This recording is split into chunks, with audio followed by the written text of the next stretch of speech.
Selamat pagi, kita bertemu kembali pada mata kuliah dasar-dasar ilmu tanah.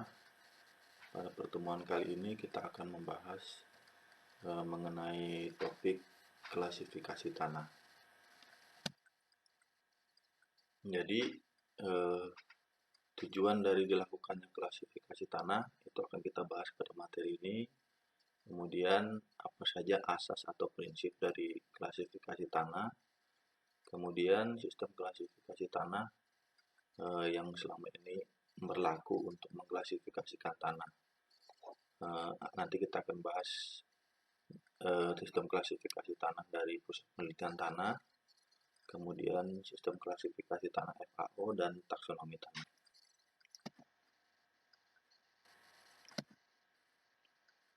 Untuk memahami atau mempelajari mengenai klasifikasi tanah, tentu saja kita harus mengetahui dulu proses pembentukan tanah. Jadi proses pembentukan tanah dipengaruhi oleh beberapa faktor yang kita sudah pernah pelajari di awal mata kuliah ini.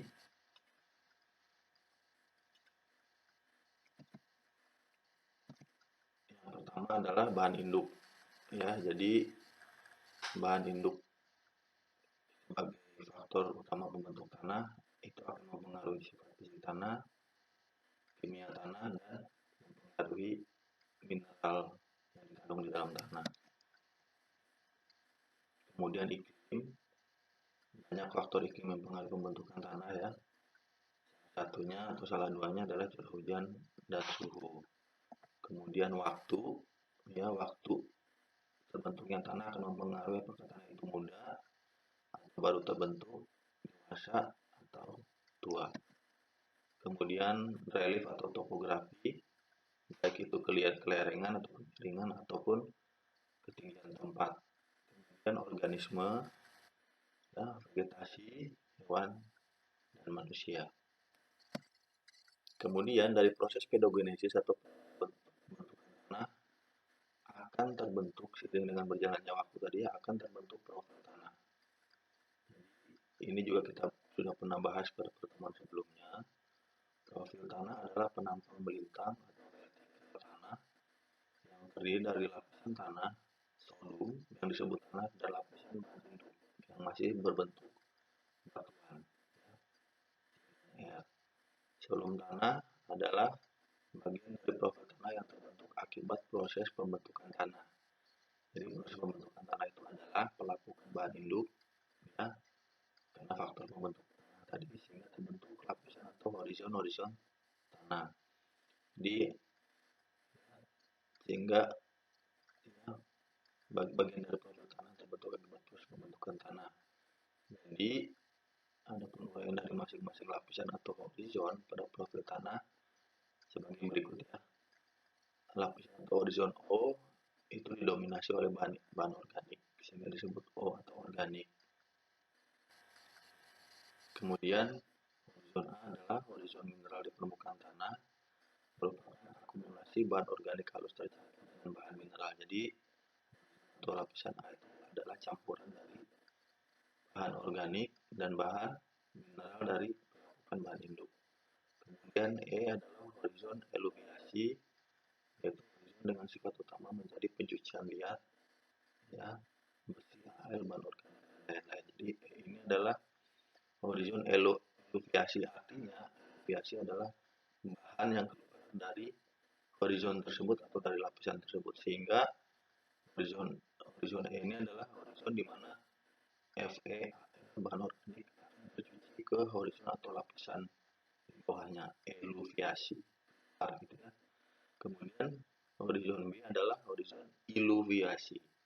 Horizon dengan sifat utama terjadi penimbunan liat, Fe, ya, humus, humus BH ini ya, kodenya, kemudian dan lain-lain. Jadi horizon B itu adalah iluviasi.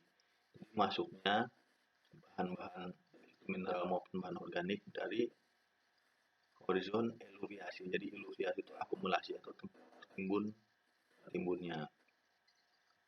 Kemudian adalah horizon induk masih bentuk batuan atau kerikil biasanya. Kemudian R ini adalah batuannya, batuan induk atau bahan keras. Nah, jadi ini salah satu penampang, contoh penampang dari profil tanah, ya. Ada horizon atau lapisan-lapisan.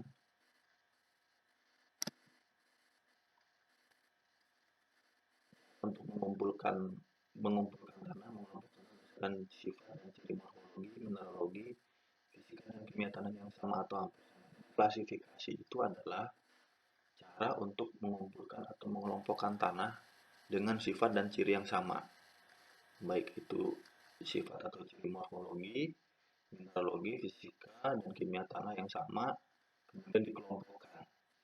Sehingga dengan mengetahui nama di tanah, orang secara langsung akan mengetahui sifat tanah tersebut, ya. Jadi dengan mengetahui nama tanah, orang akan mengetahui seperti apa sifat tanah tersebut, ya, dari morfologinya, mineraloginya, fisika kimianya, dan yang lainnya yang hampir sama, ya. Nanti kita akan jelaskan selanjutnya.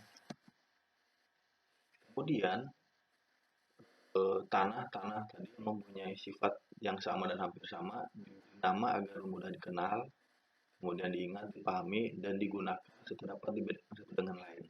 Nah, jadi dengan pengelompokan sifat dan ciri tanah yang sama tadi, kan mudah mengenal, mudah memahami itu sifatnya, cirinya gitu ya, bentuknya dan lain, sehingga dapat membedakan antara nama tanah yang satu dengan nama tanah yang lain. Orang dapat dengan mudah memahaminya, sifat-sifatnya tadi. Tujuan klasifikasi tanah menatap pengetahuan tentang tanah, kemudian mengetahui hubungan masing-masing individu yang satu dengan yang lainnya. Maksudnya mengetahui hubungan masing-masing individu yang satu dengan yang lainnya. Kalau kita mengetahui nama tanah dari hasil pengklasifikasian tadi, kita akan mengetahui kira-kira faktor untuk tanah yang dominan pada tanah tersebut apa saja. Misalnya pada nama tanah muda dengan nama tanah tua, otomatis kita akan mengetahui tanah muda itu pembentukannya belum lama atau baru terbentuk, sedangkan proses tanah tua itu terbentuknya sudah dalam jangka waktu yang lama. Kemudian mungkin ada sifat kepada tanah tua, mineraloginya atau unsur haranya sudah berkurang atau sudah sangat sedikit gitu ya.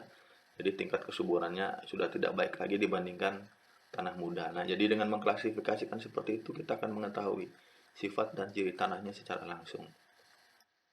Mudah mengingat sifat-sifat tanahnya. Kemudian mengelompokkan tanah untuk tujuan yang lebih praktis.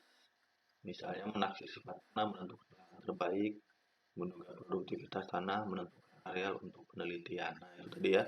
Jadi dengan mengetahui nama tanah dari hasil pengelompokan sifat-sifatnya tadi, kita akan mengetahui mana misalnya tanah yang memiliki sifat atau karakteristik yang cocok untuk penggunaan lahan pertanian. Kemudian kalau misalnya sudah cocok untuk lahan pertanian, kita spesifikasikan lagi kira-kira untuk komoditas apa lahan ini cocok dari sifat-sifat tanah hasil pengklasifikasian tadi. Kemudian secara lebih spesifik lagi, kira-kira produktivitasnya kalau ditanam atau dibudidayakan tanaman tertentu seperti apa gitu ya. Jadi pengklasifikasian tanah ini penting, atau bahkan juga tidak hanya untuk bidang pertanian, misalnya untuk bidang teknik atau bangunan gitu ya.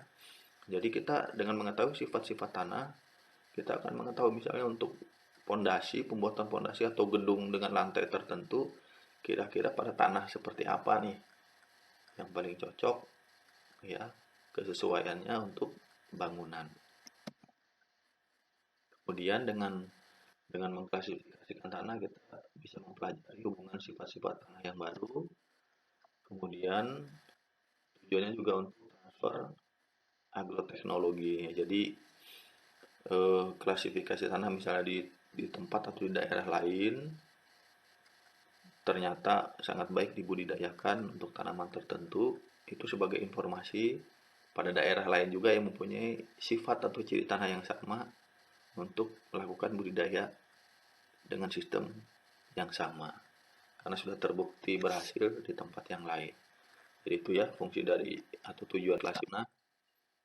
Kemudian sistem klasifikasi tanah yang digunakan terutama di Indonesia ya. Di Indonesia itu adalah Pusat Penelitian Tanah Bogor, kemudian FAO, ya, ini organisasi pangan dunia, kemudian taksonomi tanah. Nah, jadi ada perbedaan nih. Misalnya Pusat Penelitian Tanah, ini nama-nama tanahnya, kemudian kalau FAO ini nama-nama tanahnya, kemudian taksonomi tanah, ini nama-nama tanahnya. Jadi sekarang yang kita gunakan adalah taksonomi tanah, itu ya sejak tahun 90-an yang digunakan adalah taksonomi tanah. Jadi nama-nama tanah di sistem di FAO nanti akan masuk ke jenis tanah atau klasifikasi tanah yang mana, gitu ya. Jadi ada padanannya. Tapi yang sekarang kita gunakan adalah sistem klasifikasi tanah taksonomi. Nah, kalau misalnya pusat penelitian tanah, jadi ini sebagai informasi saja ya, karena yang kita akan nanti sistem klasifikasi tanah dengan taksonomi. Jadi ini sistem penelitian tanah, pusat penelitian tanah Bogor ya, jenis tanah kemudian ini sifat-sifat atau ciri-cirinya. Kemudian ini sistem klasifikasi tanah FAO. Jadi lebih banyak gitu ya. Nah, ini sifat-sifat atau ciri-cirinya sampai 26 gitu ya. Jadi ini sifat dan ciri-cirinya untuk sistem klasifikasi tanah FAO. Kemudian taksonomi tanah. Jadi sistem klasifikasi taksonomi tanah itu ada, nanti kita bahas riwayatnya. Kemudian konsep dasar dan faktor pembedanya, kemudian struktur dan tata nama, kemudian cara mengklasifikasikan, kemudian nanti klasifikasinya, sistem klasifikasinya, penamaannya terdiri dari ordo, subordo, grid group, subgroup, family, dan series. Jadi ini mirip-mirip taksonomi tumbuhan atau taksonomi hewan yang mungkin teman-teman sudah pernah belajar ya, kurang lebih seperti itu. Jadi ada ordo, subordo, grid group, family, dan series. Jadi konsep dasar dan faktor ya, sifat umumnya sifat tanah merupakan sistem multi kategori. Kemudian sifat tanah harus melindungi gangguan atau kerusakan. Jadi sifat tanah sebagai pembeda tadi harus benar-benar alami, bukan karena pengaruh dari manusia atau karena kerusakan. Tanah timbun atau tanah pemadatan itu tidak bisa kita gunakan sebagai faktor pembeda. Sifat tanah harus mengklasifikasikan semua tanah dalam satu landscape. Nah, jadi sifat tanah itu akan mengklasifikasikan tanah dalam landscape atau hamparan. Sifat tanah harus dapat digunakan untuk berbagai jenis survei. Jadi definisi tiap taksa, tiap tingkatan tadi ya, harus memberikan pengertian yang sama bagi setiap pemakai. Nah, jadi nama dari masing-masing klasifikasi atau tingkatan klasifikasi itu harus memberikan pengertian yang sama bagi setiap orang dimanapun. Jadi dengan mengetahui nama tanah pada tingkatan tertentu, orang sudah bisa memahami atau mengerti kira-kira sifatnya seperti apa. Kemudian setiap taksa harus terus-menerus diuji sifat-sifat dan fungsi tanah. Jadi definisinya itu harus benar-benar diuji sehingga benar-benar menjadi kesepakatan bersama. Kemudian definisi harus diberikan dengan batasan yang pasti, precise dan kuantitatif. Nah, jadi masing-masing definisi untuk penamaan itu atau pengklasifikasian itu batasannya harus pasti, kuantitatif, tidak ragu-ragu gitu ya. Jadi ketika di satu tempat sifat suatu tanah itu adalah A, ya, namanya adalah ini. Kemudian di tempat lain apabila ditemui tanah dengan sifat B, namanya ini. Jadi harus tegas. ya batasannya harus pasti. Nah, jadi ini kategorinya ya untuk taksonomi tanah. Pertama ordo. Ini yang paling umum. Ordo itu membedakannya adalah ada tidaknya horizon penciri dan jenis. Ya, jadi sifat dari horizon tersebut ada atau tidak horizon pencirinya. Kemudian subordo, keseragaman genetik, ada tidaknya sifat tanah dengan pengaruh air, rejim kelembapan, banding utama, pengaruh vegetasi, tingkat pelapukan bahan organik, dan lain-lain. Kemudian grid group, jenis, tingkat perkembangan, dan susunan horizon, kejenuhan basa, rejim suhu dan kelembapan, lapisan penciri lain, misalnya pelintit, peragipan, duripan.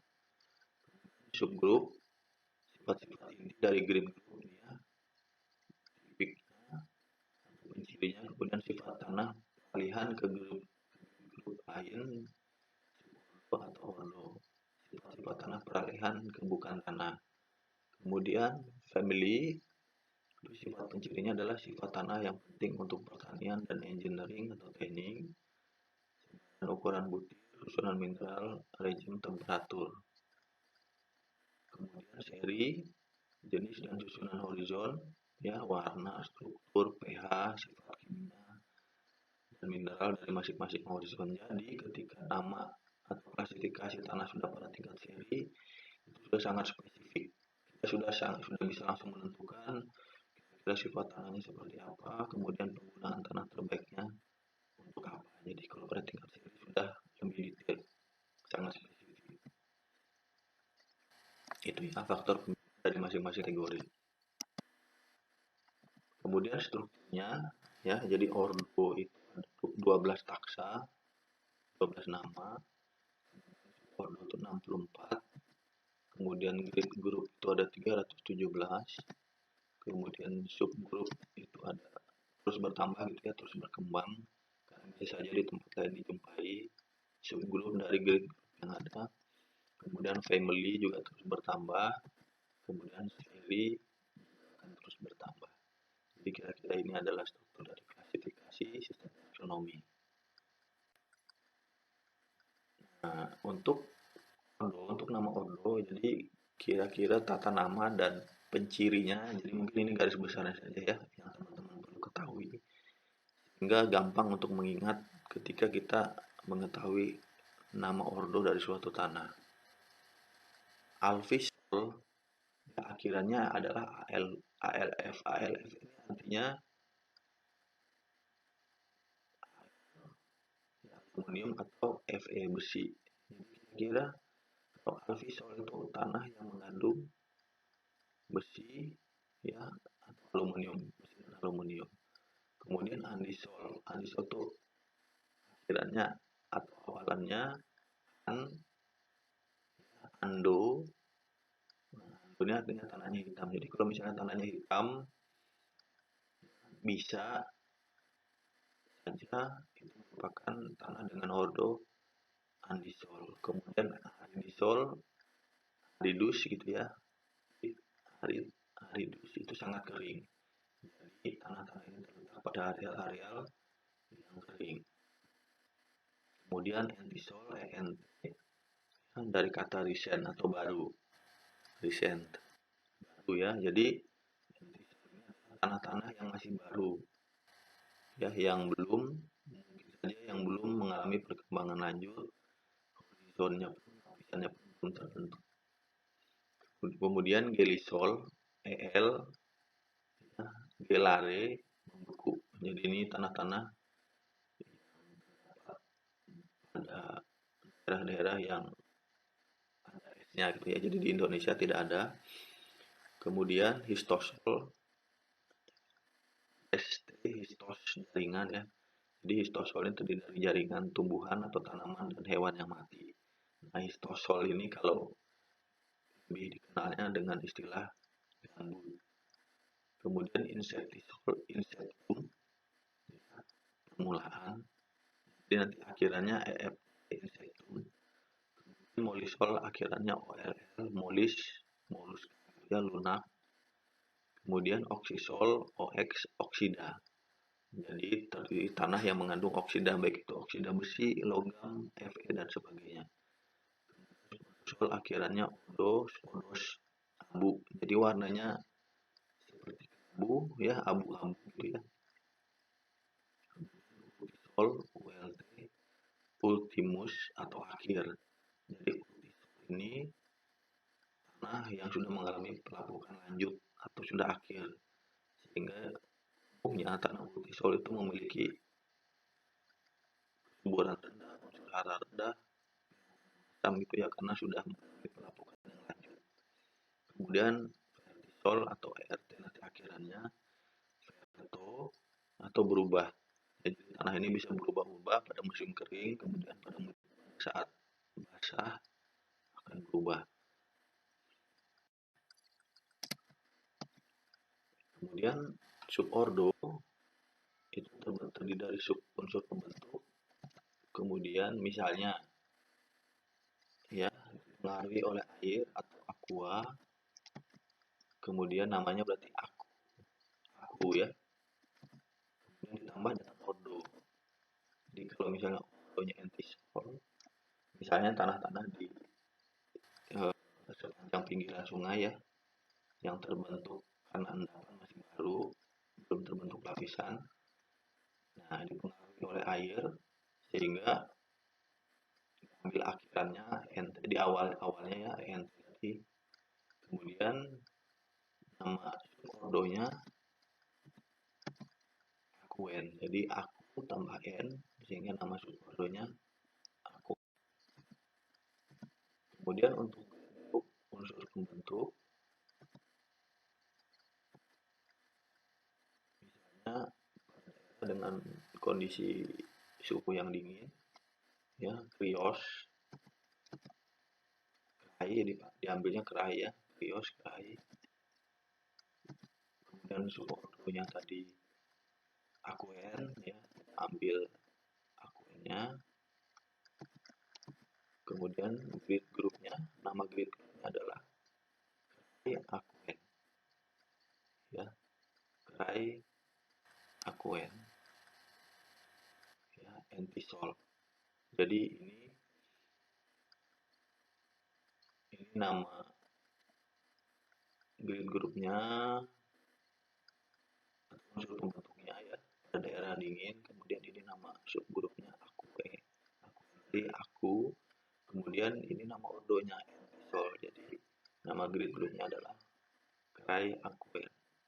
Jangan lupa ordo, subordo, dan grid group terdiri dari satu kata saja. Kalau tadi ordonya entisol gitu ya, kemudian subordonya akuen ya, akuik, aqua, dan entisol, akuen, subordonya. Kemudian grid grupnya kerai akuen, krios, akuik, dan entisol.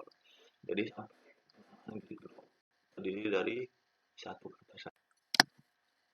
Kemudian strukturnya, unsur pembentuknya jadi pada tanah tersebut ya, unsur pembentuknya batu, litos atau lidik gitu ya, terdapat batuan. Kemudian grid grupnya tadi akuen, kemudian subgrupnya tadi akuen, maaf, jadi nama subgrupnya adalah litik, kemudian kerai akuen ya, jadi nama subgrupnya adalah litik, kerai akuen. Jadi pada tingkat subgrup penamaannya sudah terdiri dari dua suku kata. Kemudian family, kalau sudah masuk family ya, pencirinya lebih detail lagi, lebih spesifik lagi. Jadi subgrup, nama subgrup, kemudian ada informasi tentang susunan besar butirnya, kemudian ada informasi tentang kelas mineraloginya, kemudian ada informasi tentang suhu. Jadi misalnya nama subgrupnya kayak akuen, susunan besar butirnya berlempung kasar. Nanti bagaimana penentuan susunan besar butir kalian bisa pelajari ya, informasinya. Kemudian kelas mineraloginya campuran, jadi tanah tersebut terdiri dari mineral campuran ya, jadi lebih dari satu mineral, jadi disebutnya campuran. Kemudian suhunya hipertermik, jadi suhu yang tinggi gitu ya, jadi suhunya panas. Kalian bisa pelajari lebih lanjut sistem taksonomi tanah. Nah, jadi kalau misalnya informasinya seperti ini, nama family-nya adalah Lithium aquen berlembung kasar campuran.